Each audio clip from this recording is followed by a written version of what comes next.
Hello everyone. This set of lectures concerns the gastrointestinal system.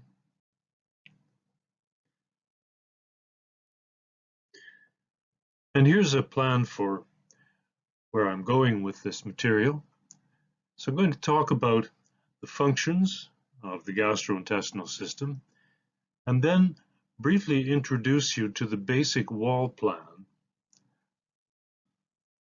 And the gastrointestinal system can be considered as a long muscular tube with specialized regions along the length of the tube.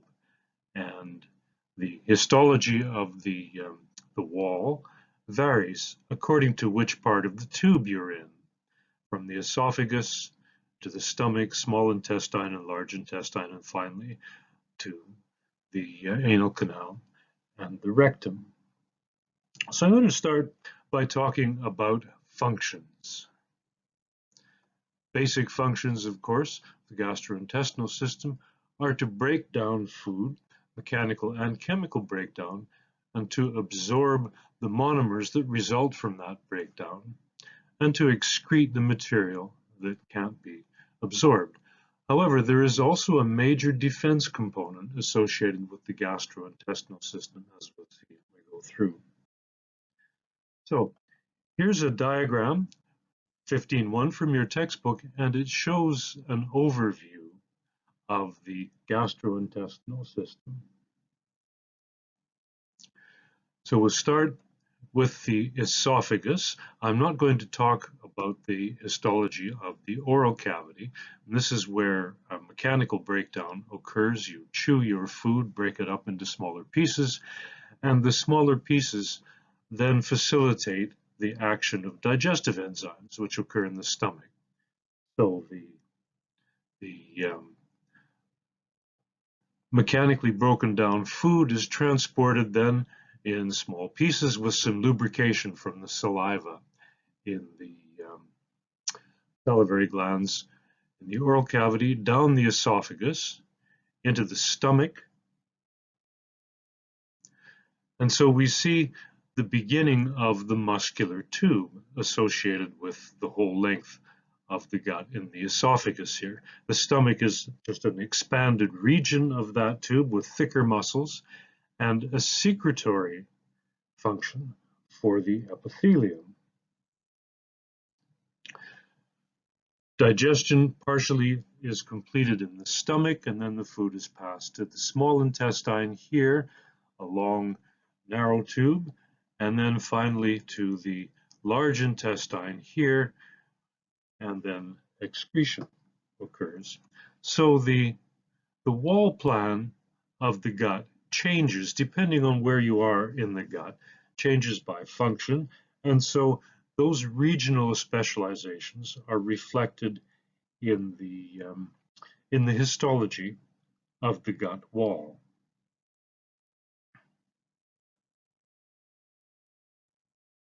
So let's take a look in more detail at the wall of the gut. There are three layers: the mucosa, the submucosa, and the muscularis externa. These layers are shown in this diagram here. So this is the gut. It's a muscular tube, and it's lined with an epithelium. If we look at the wall structure in detail, this is what we see. So the three layers are shown here. There's the lumen of the gut, and it's lined with an epithelium. The epithelium has an underlying support structure shown here, just underneath these little yellow fingers here. That support structure is called the lamina propria. There is a very thin layer of smooth muscle, the muscularis mucosae, that separates the underside of the lamina propria from the substructure here, the submucosa. So together, the epithelium, the lamina propria, and the muscularis mucosa make up the mucosa Underneath the mucosa is the submucosa, connective tissue, loose connective tissue mostly, and then a fairly thick muscularis externa. The muscularis externa consists of mostly two, sometimes different numbers, but mostly two layers of smooth muscle. There are some differences as we go along the gut wall. In all three layers, the mucosa, the submucosa, and the muscularis externa. And I'll point these out as we go through the histology of the different regions. I'm going to start with the esophagus. The esophagus connects the mouth to the stomach, and it's a muscular tube. Primary function is transport. The food that you chew and then swallow is lubricated by saliva from salivary glands in the oral cavity, and that helps the food to move down the esophagus towards the stomach. So the esophagus, the primary function of the esophagus, as I mentioned, is transport, and its structure reflects that function. Here's the gut wall plan, and the structure of the esophagus conforms fairly closely to this wall plan. Thick muscularis externa, some submucosa here, and the mucosa. This is the human esophagus in transverse section, and we can now see the three layers of the gut wall plan very clearly. So the dark staining material here lining the lumen is the mucosa, consisting of an epithelium and lamina propria underneath, and then there is a relatively thick submucosa, loose connective tissue underlying the mucosa, and then the muscularis externa, two layers of smooth muscle around the outside.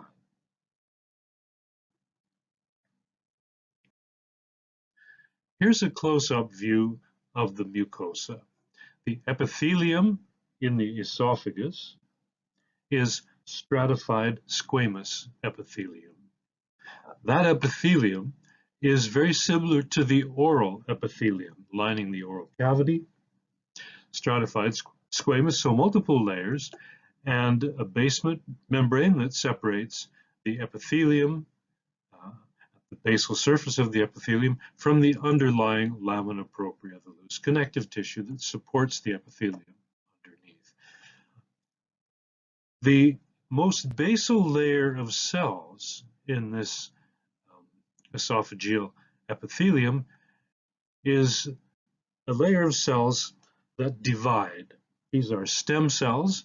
One of those stem cells, upon division, remains attached to the basement membrane.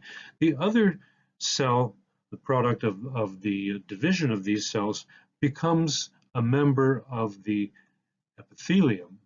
And as more and more cells divide from the basal layer, those newly divided cells then migrate up through the epithelium in various layers and are sloughed off at the surface. So the epithelial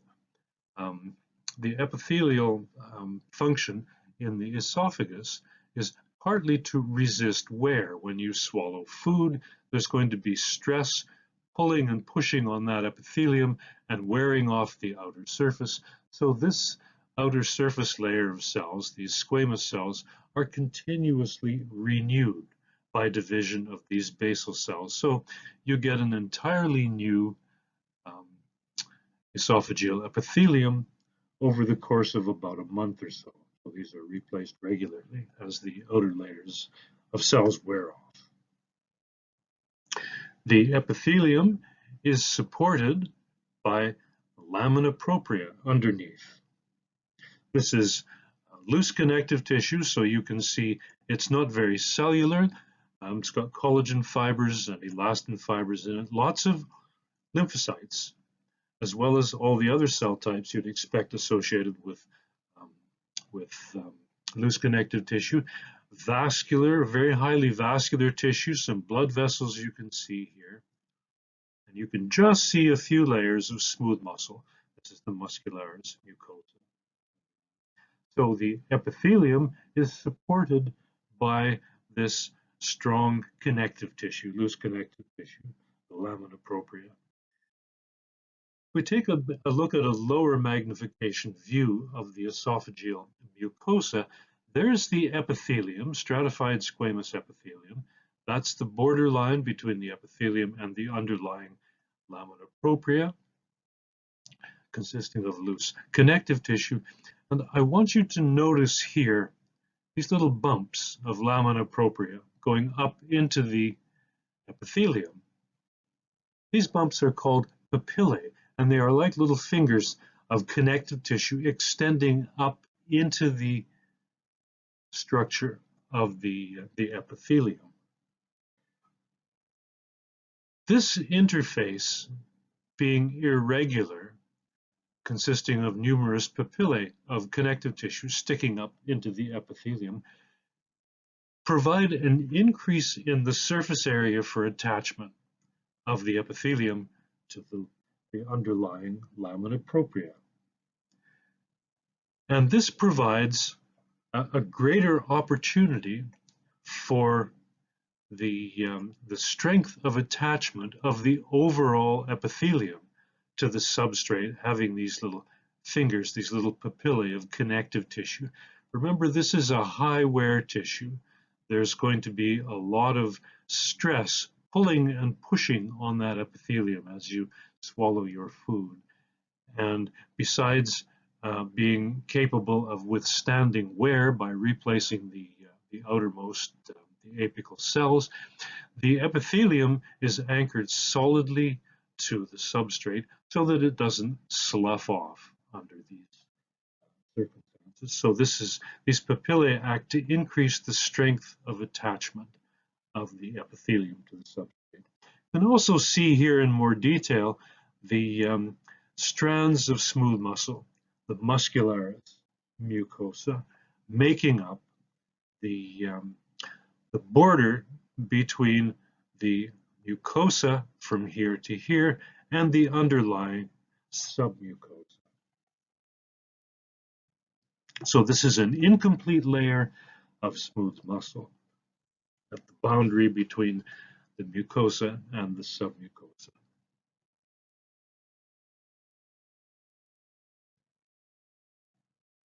You can just see a bit of the submucosa here. The submucosa consists also of loose connective tissue. It's quite a bit thicker than the lamina propria, and there are lots of blood vessels in the submucosa. You can see one here, and there are some glands scattered along the length of the esophagus in the submucosa, and these glands are secreting mucus. They add mucus via ducts. There's a duct from the secretory portion of the gland here, a little duct here carrying mucus out to the surface. You don't see the connection here, to help supply more lubricant, more mucus, to lubricate the movement of the food along the length of the esophagus. Here in this overview, in this transverse section of the esophagus, you can see just how thick the submucosa is in this region here, and you can just see a bit of lamina propria, the darker blue material underneath the darker staining epithelium here. Now the lumen appears to be almost entirely closed off in this section. Normally it would be open, and it's the lamina propria and the mucosa in general is thrown into folds here, because if the esophagus is empty, there's no food in it, then it's not stretched out. When you swallow food and a bolus of food goes down the esophagus, it stretches out, the wall opens up the lumen, and that stretch is helped to be contained by collagen fibers and elastin fibers, which are present in both the lamina propria and the submucosa here. So when there's nothing in the lumen, the mucosa is folded up. Submucosa is highly vascular, and it separates the mucosa here from the outer layer of muscle. This is the muscularis externa.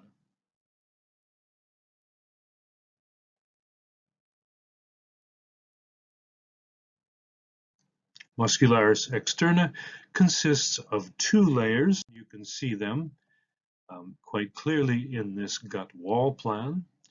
So there's an inner circumferential layer. In other words, the long axes of all of the smooth muscle cells in that layer are oriented around the circumference of the gut wall. The outer layer of the muscularis externa consists of smooth muscle cells with their long axes parallel to the long axis of the gut running in this direction. And these two layers contract alternately. So when the smooth muscle in the innermost circumferential layer is contracted, that serves to narrow the lumen. And when the inner layer of circumferential smooth muscle is contracted, the outer layer, the longitudinally oriented muscles, are relaxed. When the circumferential muscles relax, then the longitudinal muscles contract. So the circumferential muscles, when they contract, narrow the lumen, and then they relax, and the outer longitudinal muscles contract to help shorten that region of the gut. So the gut then is alternately squeezed and shortened, and this produces a motion to alternately push the material that's in the gut, the bolus of food, by a wave of constriction down the gut wall towards the stomach from the mouth. This process is called peristalsis. It's a wave of contraction, alternating contraction and relaxation of these two layers of the muscularis externa to help push the food down towards the stomach. Now, the swallowing process is initiated by voluntary action. When you've chewed your food 100 times like your grandma told you to do, and then you swallow it, that's a voluntary action.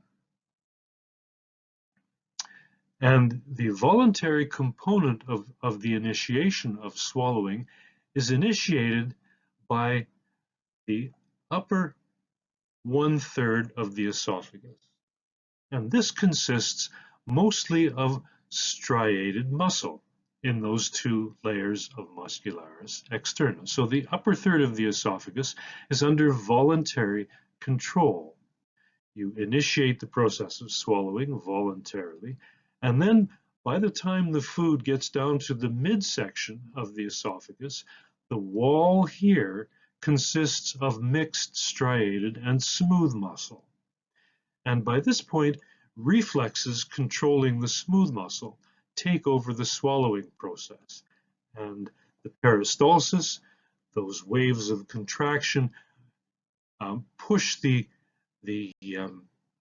bolus of food down towards the stomach by involuntary action. By the time we get to the bottom third of the esophagus here, the composition of the muscularis externa is entirely smooth muscle. So if we look at a section of the muscularis externa, somewhere in the middle 1/3 of the esophagus, we see a mixture. Over here we have smooth muscle fibers, no striations, and these are shown in longitudinal section.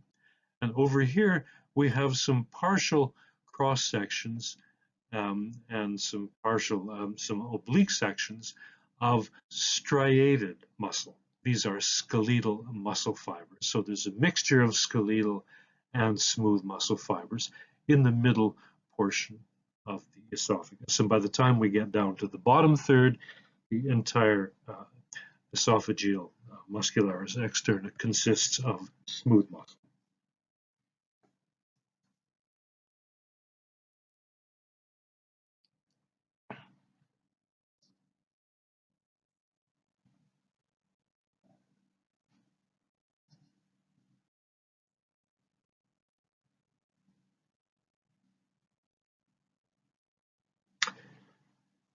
I've talked so far about the basic wall plan of the gut and about how the esophagus conforms pretty much to the basic wall plan. And the esophagus has as its primary function transporting food from the mouth into the stomach. At the junction between the esophagus and the stomach, the function of the gut wall changes. The esophagus, being a transport tube, is lined by stratified squamous epithelium, and the stomach, the primary function of the epithelium in the stomach is to secrete components involved in digestion, chemical digestion of food. So there is an abrupt change in the structure of the wall at the junction of the esophagus and the stomach. So here's our gastrointestinal diagram here, and I'm talking about the junction between the esophagus and the stomach, just in here. Here's a plan view of the stomach. There's the junction of the esophagus and the stomach here. This is referred to as the gastroesophageal junction. And the wall changes right in this region here.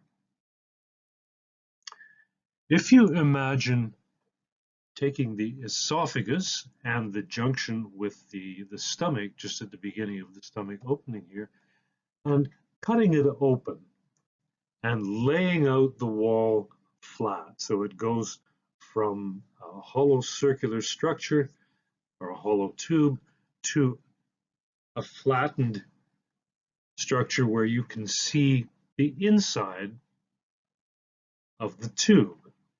So the esophagus consists of a mucosa that is a stratified squamous epithelium. And at the gastroesophageal junction, the wall structure changes, the mucosal structure primarily changes from being a stratified squamous one to a secretory epithelium. So here's a view we've seen before. There's the stratified squamous epithelium of the esophageal mucosa. But when we get to the junction with the stomach, the gastroesophageal junction, that epithelium changes quite sharply. So this is a different staining than in the previous slide, but it's still the same epithelium we were looking at. This is the stratified squamous epithelium of the esophagus with its underlying lamina propria. Basal layer here, basal cells dividing and producing epithelial cells that move upwards with their new generation to the stratified or to the squamous shape of the apical cells. But right here is the gastroesophageal junction, and the epithelium changes sharply within one or two cells to a different kind of epithelium that's designed for secretion. Secretion of digestive enzymes, secretion of acids, secretion of a large amount of mucus. And this epithelium is a simple columnar epithelium. It's hard to see that detail here, but there is an abrupt change at the gastroesophageal junction between the stratified squamous epithelium of the esophagus and the simple columnar epithelium of the stomach. And so this is an example of the regional changes in the histology of the gut wall according to the function that's going on in that particular region. Hello everyone. So this is part 2 of the material on the gastrointestinal system. In the first part I talked about functions of the GI system. I talked about the basic wall plan and about the concept that as we go through the different regions of the stomach, we started with the esophagus, different regions of the gastrointestinal system, we started with the esophagus, the wall plan changes according to the functions going on in that particular region. So now we're going to take a look at the stomach. Here's the stomach. It's on the left side of the abdomen, towards the ventral surface, and it's quite a large hollow organ, joined by the esophagus at the top here, and leading into the duodenum, the first part of the small intestine. And what's going on in the stomach is chemical digestion. When you chew food in the mouth and break it down mechanically, it goes into small particles, which you then swallow, comes down the esophagus into the stomach, and mixes with a collection of enzymes, digestive enzymes, a few amylases, lipases, and pepsins. And the aquatic environment formed in the stomach is very acidic, so there is acid secreted by the stomach wall to make the pH in the stomach approximately 2. Now the process of chemical digestion, which is what's going on in the stomach, actually starts in the mouth. The saliva that you secrete has amylases in it. Amylases break down complex carbohydrates to sugar monomers, and there are a few amylases contributed by secretions in the stomach, but mostly the stomach secretes lipases and peptins. Pepsins, lipases act to break down lipids, and pepsins act to break down proteins. So the chyme then is a mixture of food and digestive enzymes, and the complex musculature in the body wall is continually moving and mixing that chyme, pushing it from one end to the other to facilitate chemical digestion.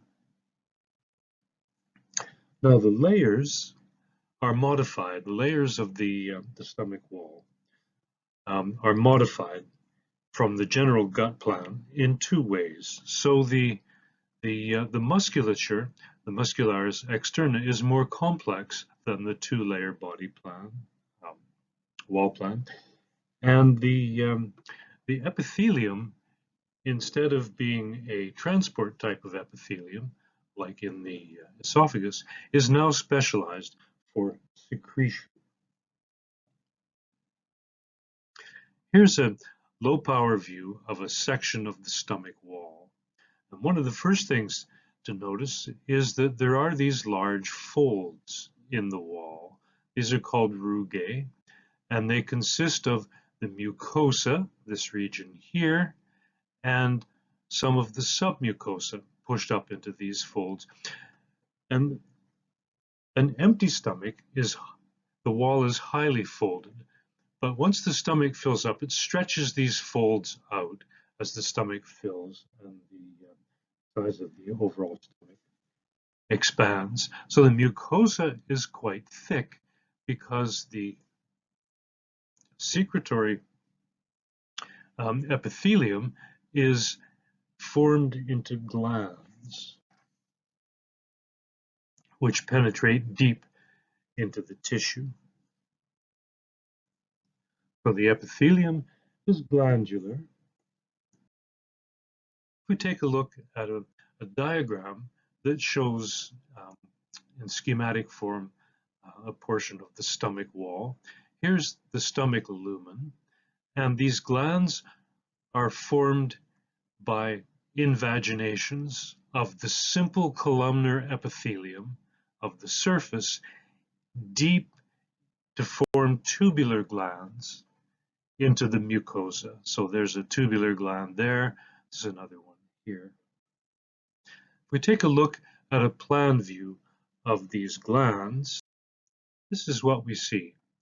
So here's one gland in the mucosa, and the epithelium, regardless of the shape of the cells, is a simple epithelium lining the entire gland. At the surface, these cells are columnar, simple columnar epithelium. As we go deeper into the gland, the epithelial cells become more polygonal shaped. The glands are tubular, and down here, about partway down the gland, multiple branches occur, and these, the simple tube for the first part of the gland branches into between 3 and 7 associated tubes, but they're still simple tubular glands. 3 regions in each tubular gland. The gastric pit region here, which is towards the lumen of the stomach. The intermediate region, the isthmus or neck region, and then deeper into the gland towards the base of the gland is the glandular portion. So in the gastric pit region and at the surface, the primary secretory product is mucus. In the mid region here, the isthmus or neck region, there is acid being secreted by these cells and also mucus. And deep in the gland, in the gastric region here, we see cells that secrete enzyme precursors.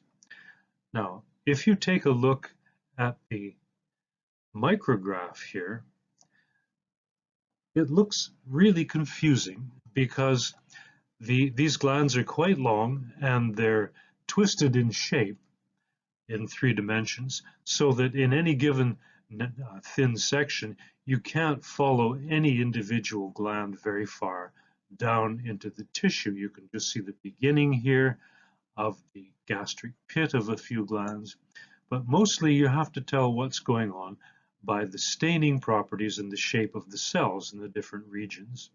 And the different regions do show up differentially with staining. So the gastric pit region, this part here is lighter staining than the mid region or the neck region, which is more darkly staining. And then as we look at the enzyme secreting region here in the glandular portion, the cells are stained quite darkly.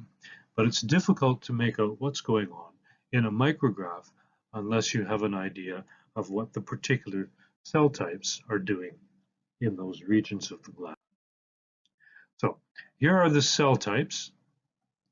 At the surface, as I mentioned, in the gastric pit region, there are mucus-secreting cells, columnar cells at the surface, and then as we go deeper into the pit, the cells turn polygonal, and there are 2 kinds of mucus-secreting cells here. The mucus that these cells are secreting consists of glycoprotein macromolecules called mucins, and these mucins bind water to make a thick, sticky kind of gel. Here's a view of the surface and the neck region of the glands in the stomach, and you can see at the surface these cells are quite columnar shape. This is a low power view, so we're looking at this region here at the surface and just in the pit region here, and these are mucus secreting cells. They're goblet cells, and in the outermost regions of the gland they are simple columnar appearing glands, And when we get deeper into the gland, they become polygonal. Now, the type of mucus secreted by these surface cells, these surface goblet cells, is an alkaline type of mucus. It's very thick and it coats the entire epithelial surface to help protect that surface from the digestive enzymes and the acid environment present in the lumen of the stomach, which would otherwise simply destroy the stomach lining. This is an image of a goblet cell, and you can see that goblet cell is situated in an epithelium consisting of columnar epithelial cells, and this goblet cell contains mucus granules. These are granules full of glycoproteins, the mucin macromolecules, and when those vesicles release the mucins out onto the surface, the mucins then bind water and form a thick surface layer, shown in the blue here, help to protect that epithelium. Deeper in the pit, into this region here, the mucus cells are more polygonal shaped, and they are secreting an acidic mucus. And that acid, once it gets into the lumen, is good for helping to support the digestive enzyme precursors to give them the right environment for them to be converted into active enzymes once they reach the surface. In the isthmus region, or the neck region of the gland, there are cells called parietal cells. These cells are also called chief cells.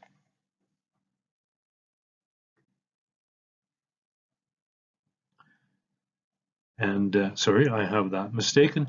These cells are parietal cells, and they secrete acid. They secrete a hydrochloric acid. And if we look at what they actually look like here, they're in the mid region, and this region is darker staining because the cells in this region, these parietal cells, have enzymatic mechanisms operating in their cytoplasms to pump hydrochloric acid out into the lumen. These cells have polygonal shapes, usually oval, perhaps round cytoplasms. Somewhat here, they sort of look like blue fried eggs with a prominent central lighter staining nucleus and a dark staining cytoplasm, another one here. And you can just see the association of some of these cells with the lumen of a gland in this region here, perhaps in this region here. These cells are secreting hydrogen ions. They have proton pumps, which pump hydrogen ions out into the lumen, and the chloride follows, so they're secreting hydrochloric acid, making a very acid environment. And by the time this acid gets out to the lumen of the stomach, the pH in the stomach is about 2.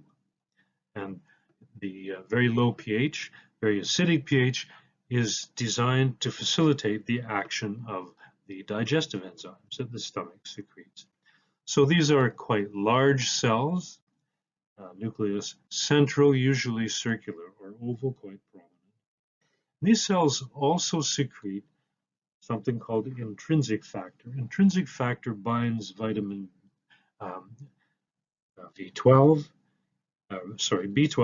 and vitamin B12 is then, the absorption is facilitated by this intrinsic factor binding to it from vitamin B12 in your diet.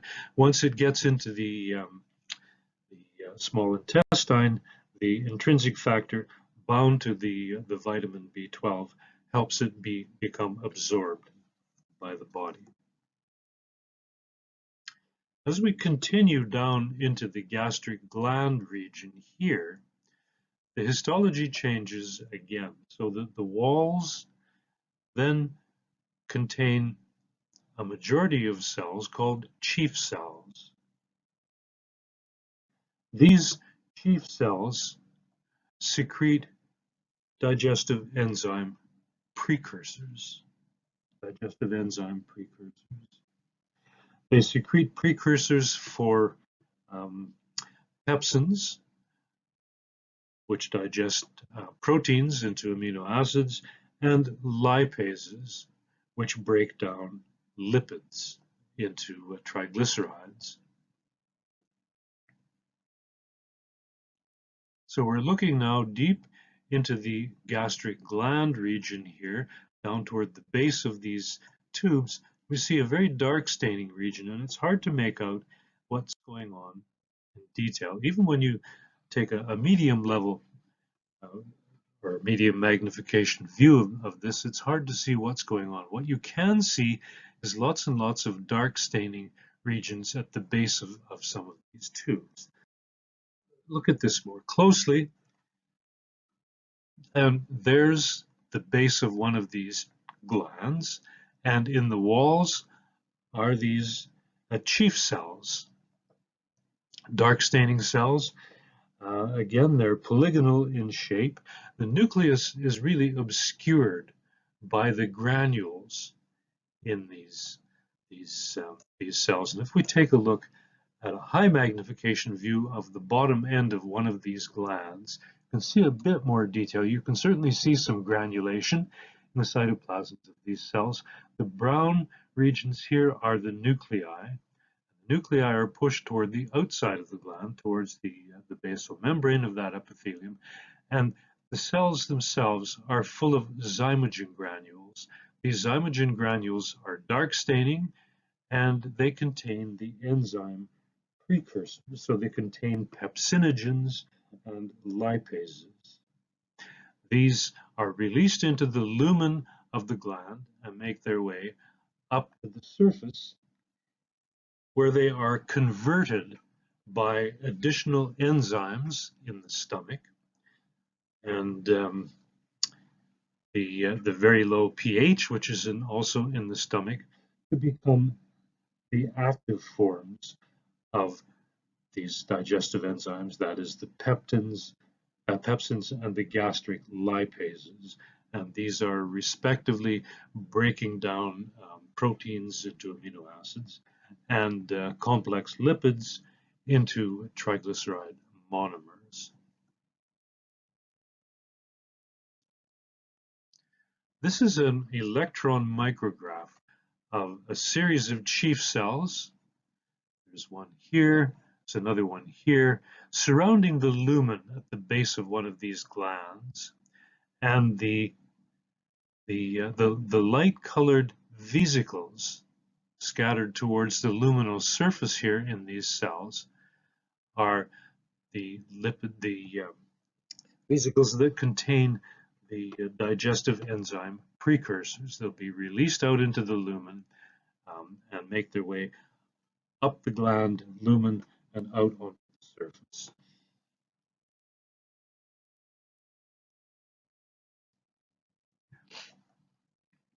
Now, surrounding these glands, and they're very tightly packed into this mucosa, surrounding the glands is the support tissue, the lamina propria. If we take a look at this in more detail, here's what we see. So there's a gland. Just around the outside is connective tissue.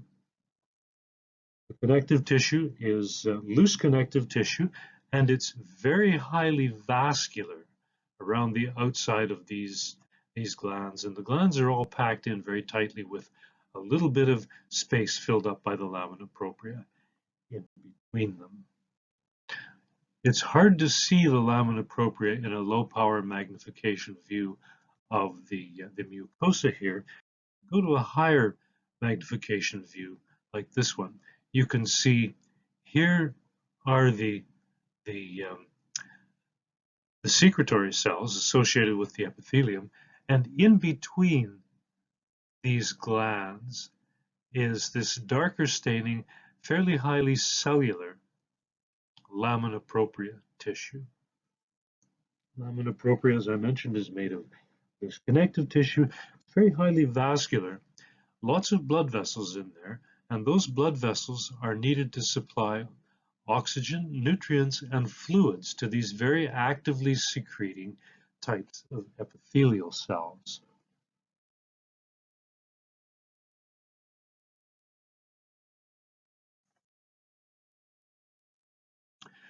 Deep to the lamina propria here is the muscularis mucosa. The muscularis mucosa marks the border between the mucosa and the underlying submucosa. And the muscularis mucosa consists in the stomach of a complete layer of smooth muscles. This is different from what we saw in the esophagus. There, the muscularis mucosa was a collection of strands and groups of smooth muscles, not in a complete layer. Here we see a complete layer of smooth muscle underlying the lamina propria here. And you can just see the muscularis mucosa here, this layer of smooth muscle tissue here. And when that layer of smooth muscle tissue contracts, it moves the material in the lumens of all of these glands in the mucosa. It pushes that material up out of the glands and into the lumen of the stomach. As it contracts and relaxes, it moves the whole mucosa, helping to push the contents of the gland lumens out into the stomach. Underneath the muscularis mucosa is the submucosa, and in the stomach, the submucosa is very thick. It forms the core of these rugae, these folds of the stomach wall.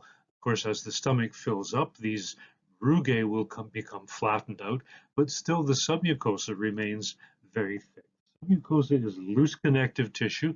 There's lots of elastin as well as collagen fibers in the submucosa, and the stomach is a very stretchy organ, and that stretch comes from the elastin present in the loose connective tissue of the submucosa.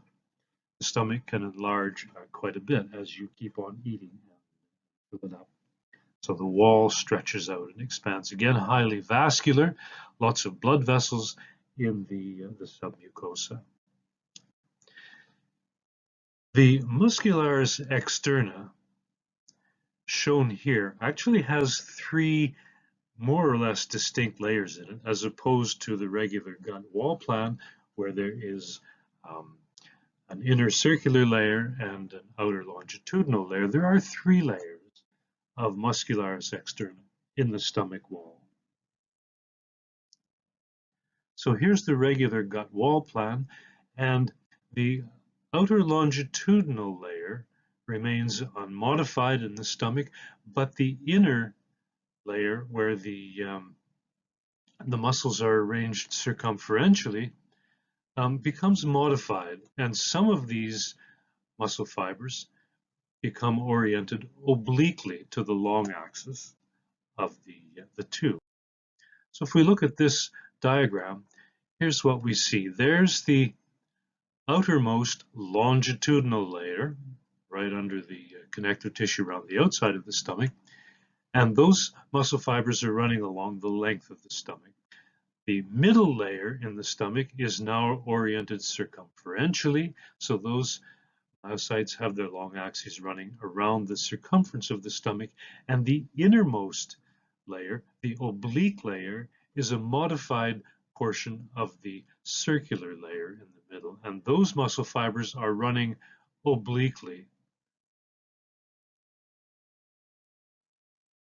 When all three of these layers of smooth muscle contract and relax alternately, they move the chyme inside the stomach, slosh it back and forth from side to side, making sure that it's thoroughly mixed, so the food and the things being digested are thoroughly mixed with the acid and the digestive enzymes and the mucus so that the enzymes can operate optimally to break down the complex compounds into the monomers that can be absorbed in the small intestine. Now, if we follow right down to the other end of the stomach from the esophagus here, this is the pylorus end, there is a thickening again of the smooth muscle layers of the muscularis externa into a sphincter, a ring of muscle that when it contracts, it closes off the exit from the stomach, closes off that exit. And there's a valve here that closes off the esophagus from the stomach, so the material spends long periods being sealed up and being digested in the stomach, and then occasionally the pyloric sphincter will relax and some of the chyme will move into the first part of the small intestine to begin the absorptive process. This is the duodenum.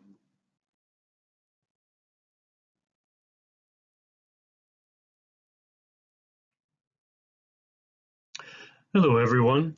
In part 3 of this material, I'm going to be looking at the small intestine.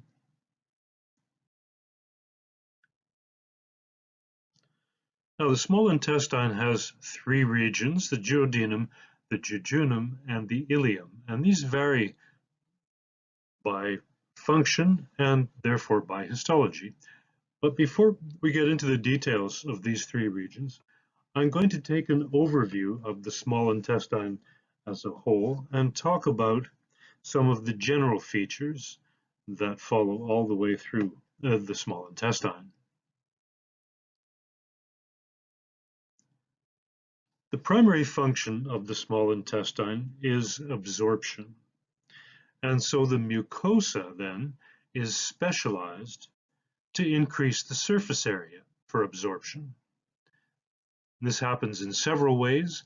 The wall has some coarse folds called plicae, and the mucosa on the plicae is further folded into small finger-like extensions of epithelium out into the lumen called villi, and each villus is covered with enterocytes, columnar epithelial cells that have microvilli on their apical surfaces to further increase the capability for absorption.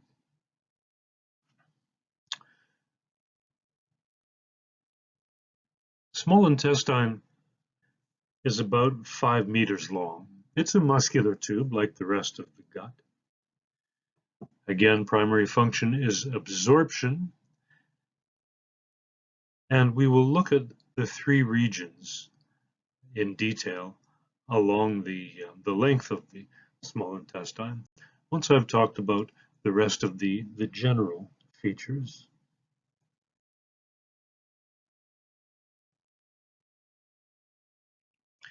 This is what sections of 3 different regions of the small intestine look like, and these are all to scale.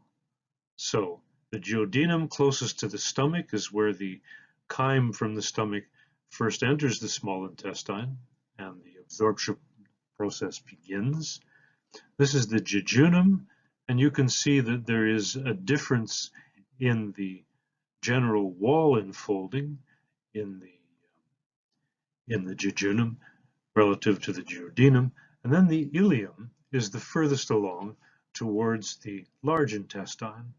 And by the time material gets to the ileum, almost all of the material capable of being absorbed from the chyme has been absorbed.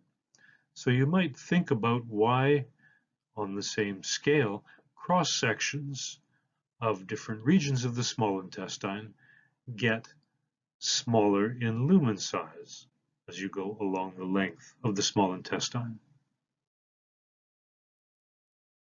So let's look in detail at the mechanisms designed for increasing absorption, that is, increasing surface area. So the wall is folded, and these folds are called plicae. This is a view of the small intestine in cross section, just a part of the wall. And you can see these large folds, macrofolds in the mucosa, and they stick out into the lumen, and these folds run circumferentially. So they're in sort of like rings around the inside um, where the mucosa sticks out into the lumen.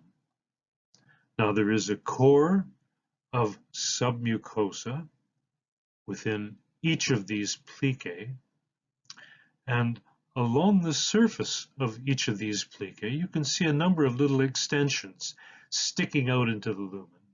These are villi, and they represent the next stage of increasing surface area. Here's a diagram showing schematically a part of what we've just seen. So there's one of the plicae there, there's another one, and you can see on the surface of each of these plicae or folds, there are literally hundreds of thousands of small finger-like projections sticking out into the lumen. These are the villi.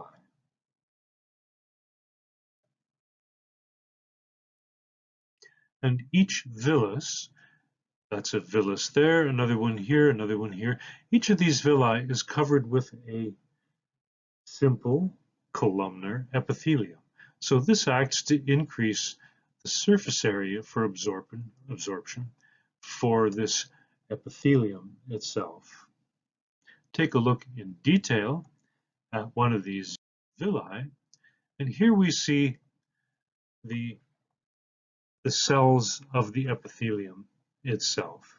This is the villar epithelium, and these cells are called enterocytes. Their primary function is to absorb.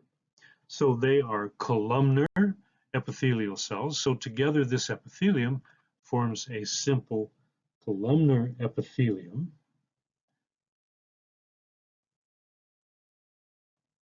And if you look carefully here, right at the apical surface, you can see there is a brush border. This brush border consists of hundreds of microvilli per cell, where the plasma membrane of each of these enterocytes extends itself in multiple fingers sticking up into the lumen.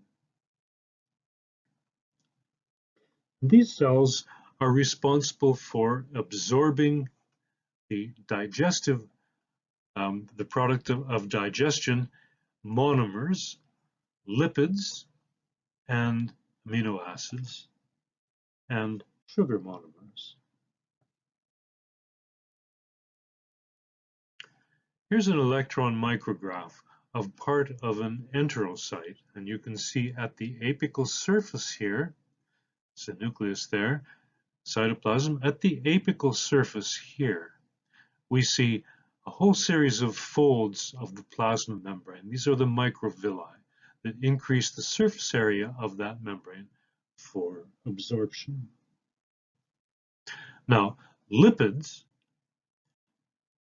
are broken down in the digestive process to triglyceride monomers. These are small lipid molecules, and because the plasma membrane consists of a lipid bilayer, these lipid monomers are soluble in the plasma membrane. So they will dissolve in the plasma membrane and literally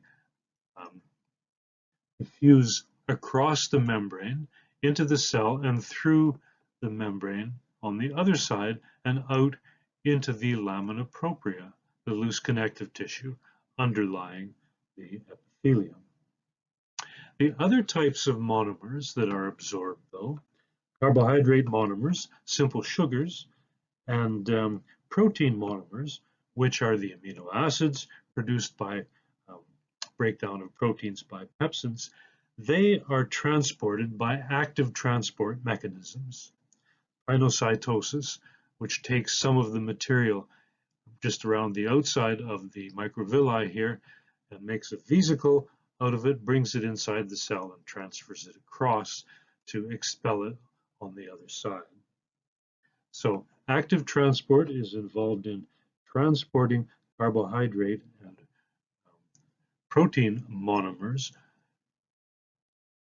in the process of absorption by these enterocytes, and lipid monomers just diffuse right across these cells.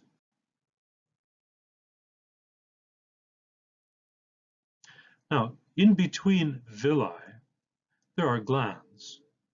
Similar arrangement to what we found for glands in the stomach. These glands are secretory, and here we see in schematic form what's going on. So there's a villus sticking out into the lumen, and between this villus and its neighbor is a gland here, an intestinal gland. It's also called a crypt in between the villi, lined with a simple columnar epithelium, and some of these epithelial cells are secretory. So this is an invagination of the epithelium down into the lamina propria underlying the epithelium. Here's a better view of these glands. So here you can see a few mucus cells scattered around in the epithelium of the villi, and there are more goblet cells or mucus secreting cells associated with these glands. And the glands extend down, invaginate down into the lamina propria, the loose connective tissue underlying the epithelium. Here's the base of one of those glands. Here you see an enterocyte, another enterocyte here. This columnar cell with a non-staining collection of vesicles is a goblet cell which is secreting mucus out into the lumen. The mucus is secreted out into the lumen of this gland and then out into the intestinal lumen to help lubricate the passage of digestive materials along the intestine. This is an enteroendocrine cell. An enteroendocrine cell secretes peptide hormones, and these hormones are not secreted into the lumen. Instead, they are secreted into the extracellular space just outside the basement membrane of this epithelium and picked up by local blood vessels. So this is a single cell endocrine gland secreting peptide hormones, and these hormones are triggered by events related to the food and the monomers of the digestive products that are present in the lumen after a meal. And so some of these components trigger these enteroendocrine cells to secrete gut-related hormones that tell the brain what's going on in the gut. Right at the base of the gland are these columnar epithelial cells which contain reddish staining granules. These are P cells or Paneth cells, and these Paneth cells contain granules of lysosomes. Each of these lysosomes contains compounds which are antibacterial compounds. They're called defensins. And these defensins, these antibacterial compounds, are secreted into the lumen of the gland and work their way up into the lumen of the intestine. So they are antibacterial. So they're part of the body's defense system.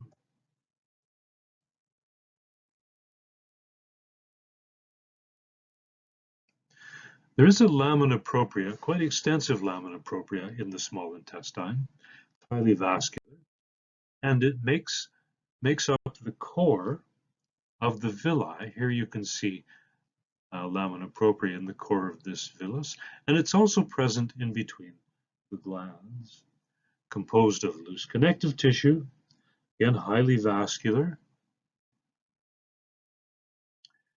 And here we see a photomicrograph of the lamina propria in the core of a villus. So there are blood vessels capillaries mostly, which are not easily visible in this particular photograph, and lots and lots and lots of lymphocytes. These small dark staining cells here are T and B cells, which are lying underneath the epithelium, just in case any pathogens are able to penetrate the epithelium. They get dealt with by the body's immune system by way of these lymphocytes scattered throughout the lamina propria.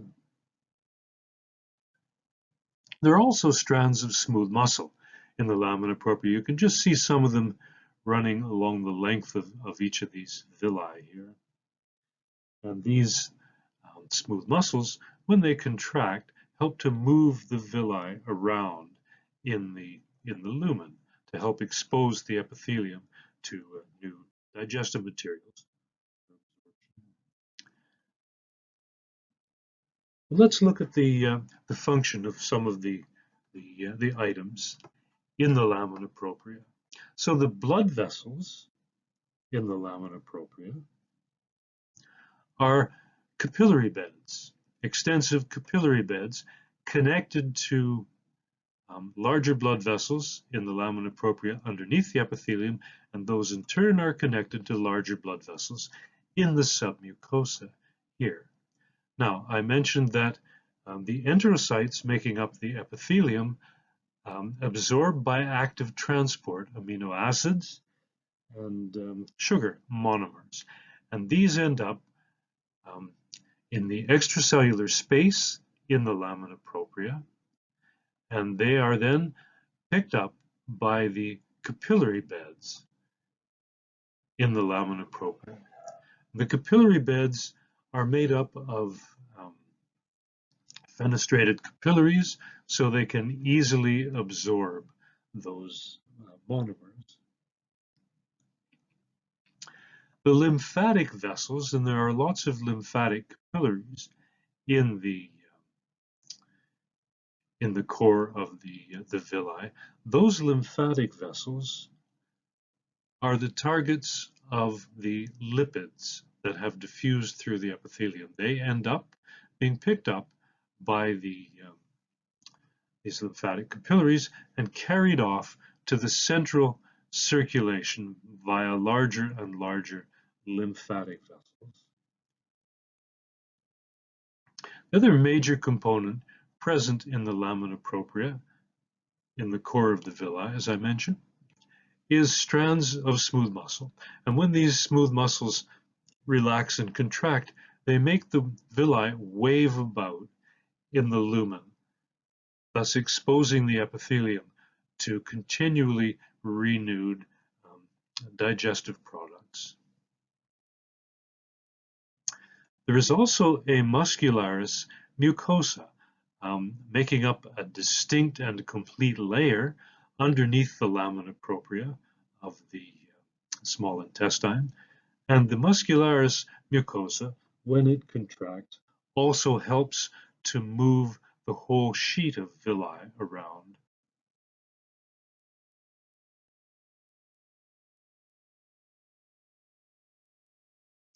Here is a photograph of the muscularis mucosa at the base of the lamina propria. So it's a sheet of smooth muscle cells, and it helps to move this entire collection of glands and villi, helps to expel the glandular secretory products into the lumen, and helps to move the villi around in the lumen.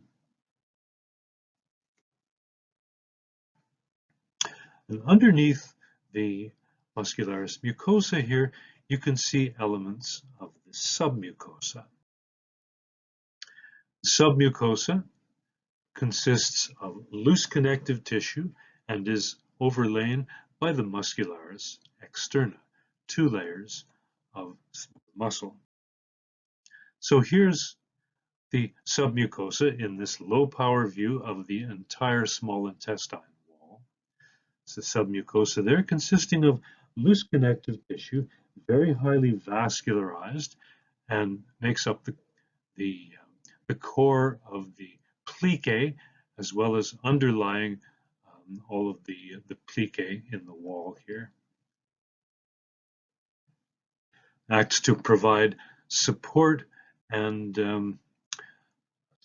some elasticity of the small intestine when it fills and empties.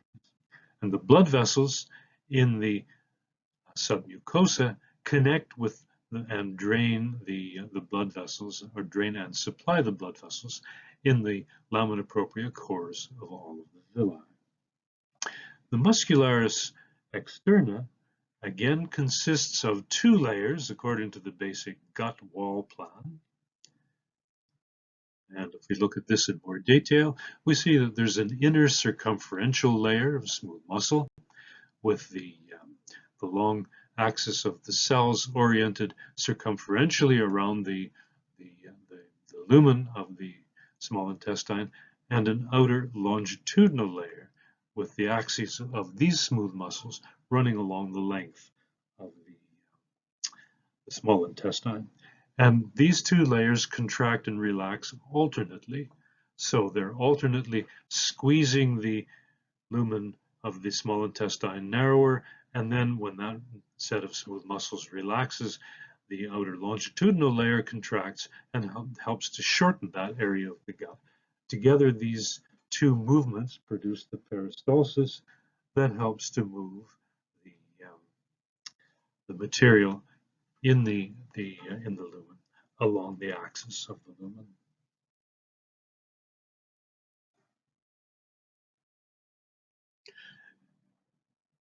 Hello, everyone. In this final part of the material on the gastrointestinal system, I'm going to talk about the variations in histology in the different regions of the small intestine, and I'm going to finish off with the large intestine and the rectum and the anal canal. So the three regions in the small intestine are the duodenum, the jejunum, and the ileum. And while all of these general features apply to all of the three regions, they each have their own specialties, depending on the functions that are going on in those particular regions.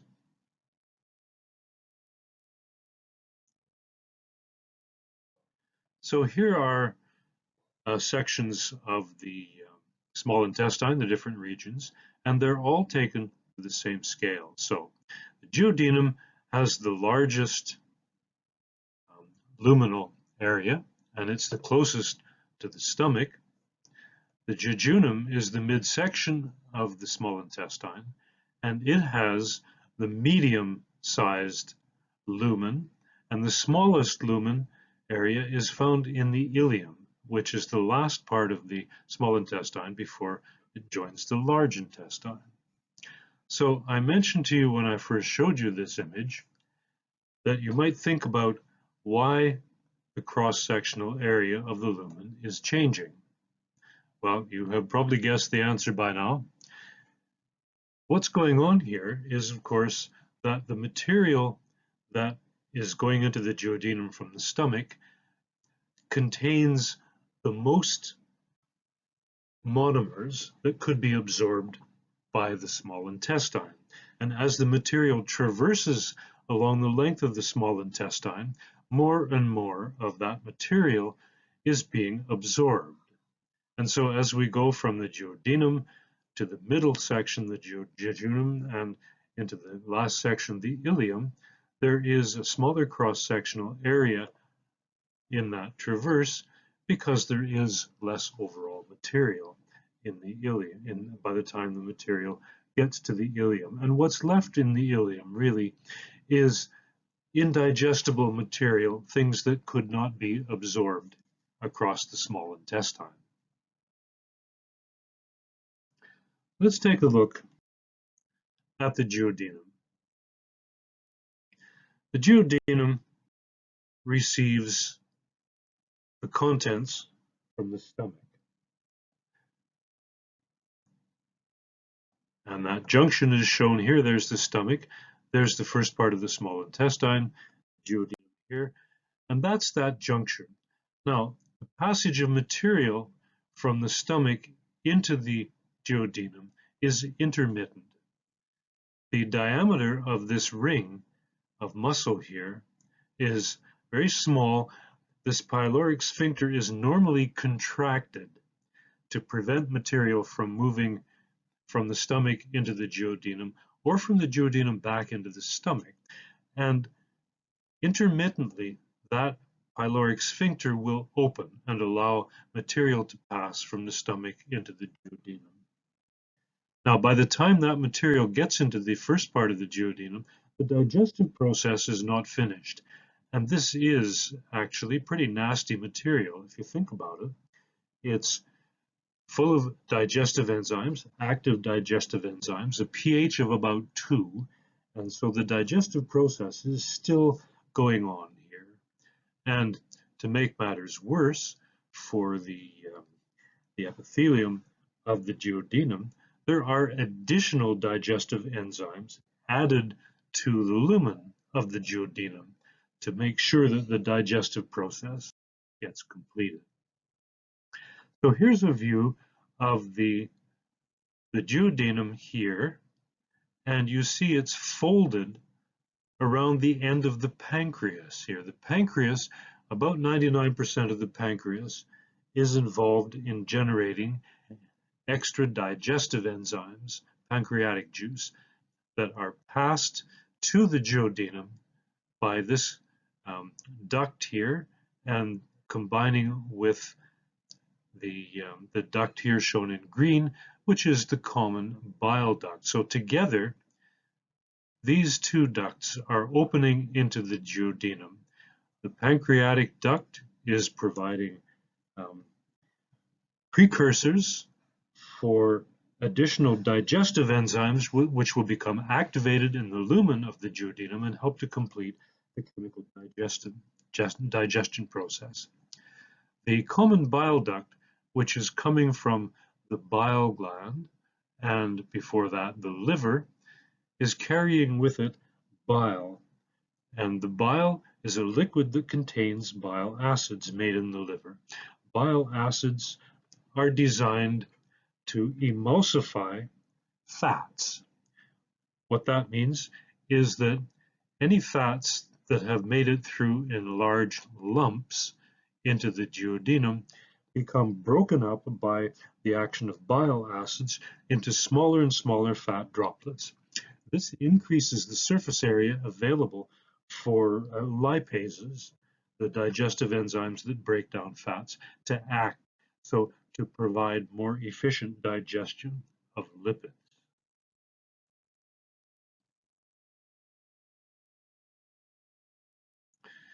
Now, one of the major anatomical features of the duodenum is Brunner's glands.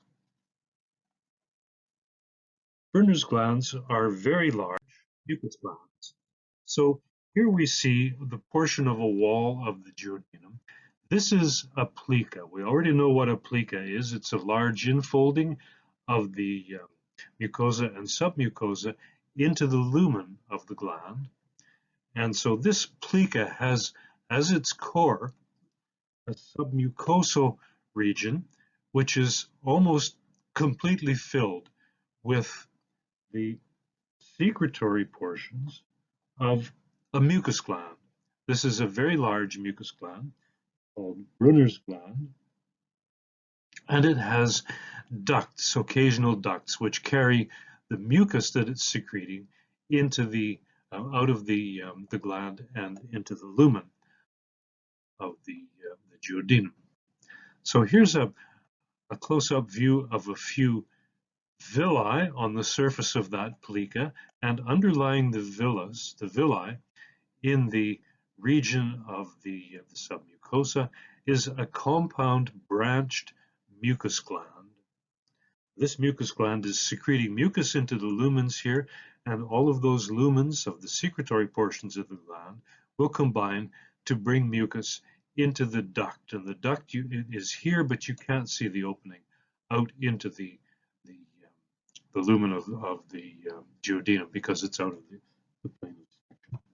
Now this mucus is a particularly thick mucus, and it's designed to protect the epithelium from the digestive enzymes and the very low pH. It also provides lubrication to help move the material being digested as a bolus along the length of the duodenum. So Brunner's gland, major feature of the duodenum, is secreting mucus, which is protective. Otherwise, the normal general features that I talked about earlier of the small intestine in general are all applicable to the duodenum. The simple columnar epithelium here consists of enterocytes absorbing monomers from the lumen, and some of these light areas, these are goblet cells, individual mucus secreting cells in that epithelium. We move along from the duodenum into the jejunum. This is the middle section of the small intestine here, and by the time the material in the lumen gets to this point, most of the digestion has been completed, and the material in here consists largely of monomers, amino acids, sugar monomers, and triglycerides, which are to be absorbed. And so this has the highest surface area. In other words, the largest folds, the largest plicae, as you can see here, and the highest number of villi on those plicae, all designed for absorption.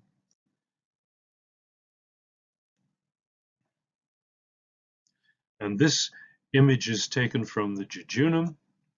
There we see plica, plica, plica, large plicae extending out into the lumen with lots and lots of villi on their surfaces, with enterocytes specialized for absorption.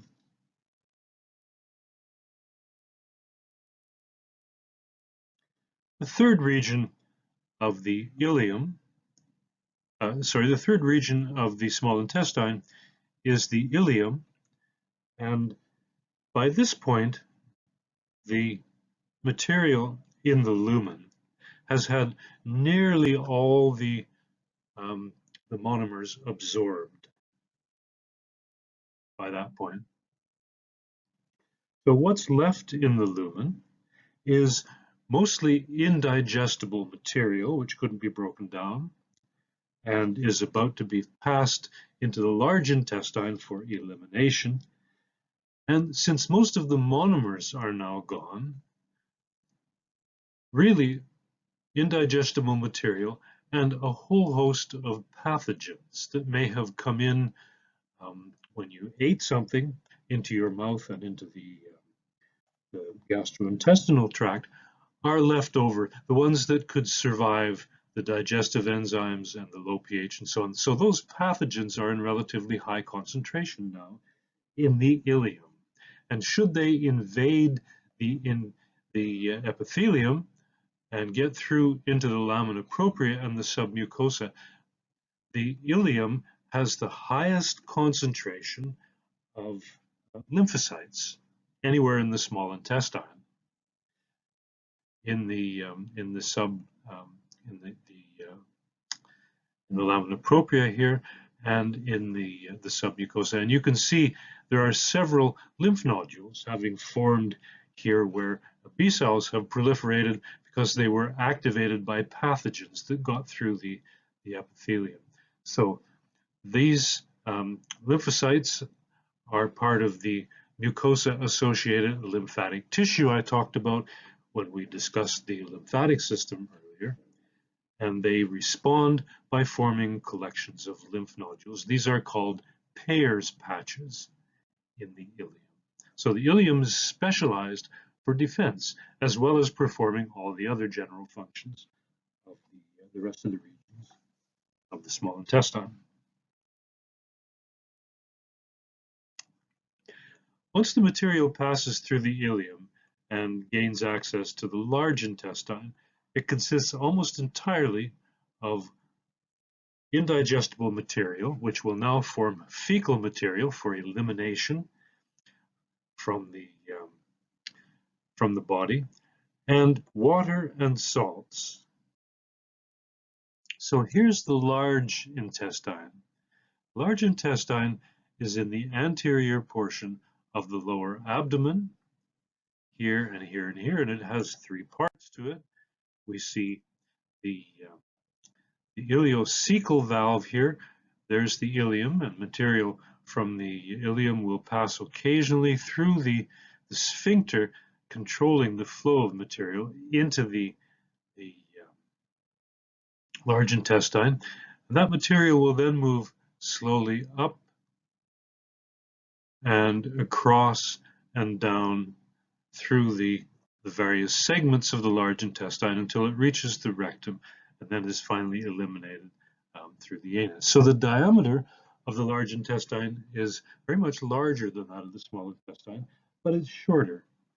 Large intestine is about 1 to 1.5 meters long, and it contains almost entirely indigestible fecal material, and the epithelium in the wall of the large intestine is primarily absorbing water and salts to reclaim those from the fecal material so they can be reused by the body. And that epithelium also secretes large volumes of mucus to lubricate the flow of the fecal material through the large intestine. And here's a close-up view of the wall in diagram form and a photomicrograph here of the large intestine. Now there are no folds and no villi, no plicae and no villi in the large intestine. There is simply a huge number of these tubular glands, which are invaginations of the epithelium forming the wall into the lamina propria. These glands contain mostly mucus-secreting cells, goblet cells. The surface cells of the columnar, simple columnar epithelium are enterocytes absorbing water and salts from the lumen, and most of the cells in these tubular glands, which are simple unbranched glands, contain mucus cells. This is a close-up view of several of these glands, and here they're large. You can see the lumens of several glands here. And they're lined with a combination of these goblet cells, which are the light staining ones, and a few enterocytes here. If we take a cross section through this glandular area here, so that we're looking at cross sections through the glands themselves, this is what you see. So that's the lumen of a gland, another gland there, completely surrounded by goblet cells secreting mucus into these gland lumens and ultimately out into the lumen of the large intestine, where that mucus will lubricate the passage of fecal material along the length of the large intestine. In between the glands is lamina propria, same structure as lamina propria elsewhere in the gastrointestinal system, highly vascularized, lots of lymphocytes, loose connective tissue, and the high vascularization is needed both to take away the absorbed material, the water and the salts, from the lumen of the large intestine, and also to supply fluid and nutrients for the secretion of these massive amounts of mucus formed by these glands in the large intestine. So that's the mucosa there, a very thin muscularis mucosa underlying the lamina propria here. The lamina propria is filling in all the gaps in between these profiles here, which are the glands. Underneath the muscularis mucosa, here is the submucosa. Submucosa is thick and in the large intestine, and consists of loose connective tissue, very highly vascularized. And when we get to the muscularis externa, again, it has two layers, as you would expect from the gut wall plan, but the outermost layer of the muscularis externum, is specialized. The innermost layer consists of the circumferential layer, and that layer is continuous all the way around the circumference. But the longitudinal layer is broken up into 3 longitudinal bands. So here's a schematic view of what's going on. There's the lumen, there's the mucosa, and here's that layer of circular muscle. And around the outside of the circular muscle are 3 large bands, one here, one would be about here, and one here, along the length of the large intestine. This consists of most of the longitudinal muscle concentrated in these 3 bands. These 3 bands together are called the taenia coli, and when they contract, their contractions will shorten the length of segments of the large intestine, and when they relax, then the circular muscle in that segment will contract and squeeze the lumen narrower. So the alternate contraction of these 2 sets of muscles provides a squeezing propulsion, a peristalsis, to push that fecal material, lubricated by lots of mucus secreted by the epithelial cells, towards the anus for expulsion.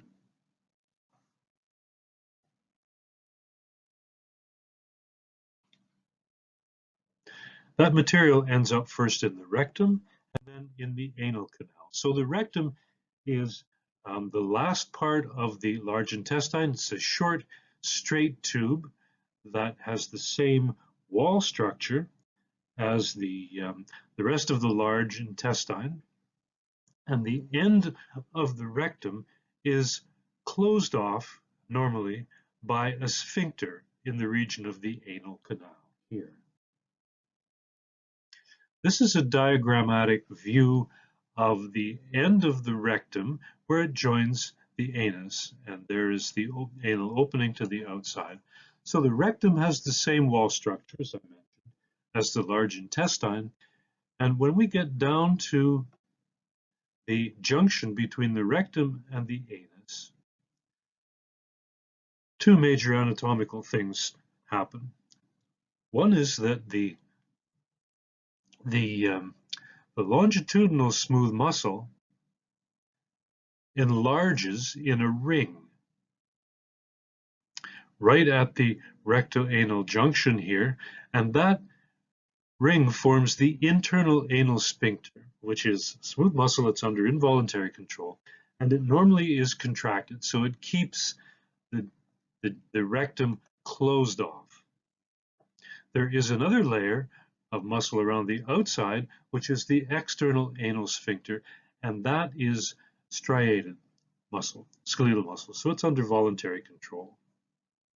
And together, these 2 sphincters of muscle make sure that continence is maintained, and fecal material from the rectum is only passed out through the anus upon voluntary control.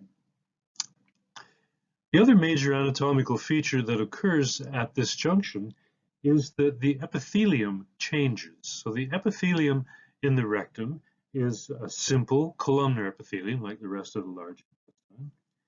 And right about here in the anal canal, the epithelium changes to become stratified squamous epithelium. And that stratified squamous epithelium becomes keratinized. So we come to the outer portion of the anal canal, and it becomes structurally just like the epithelium of the skin by the time we get around the corner here and outside. So I've talked about the functions of the gastrointestinal system, talked about the wall plan and how that wall plan varies in structure depending on the functions going on in the different regions of the gastrointestinal system, and how finally the epithelium reverts at the anal canal to being a stratified squamous epithelium as it was in the oral cavity.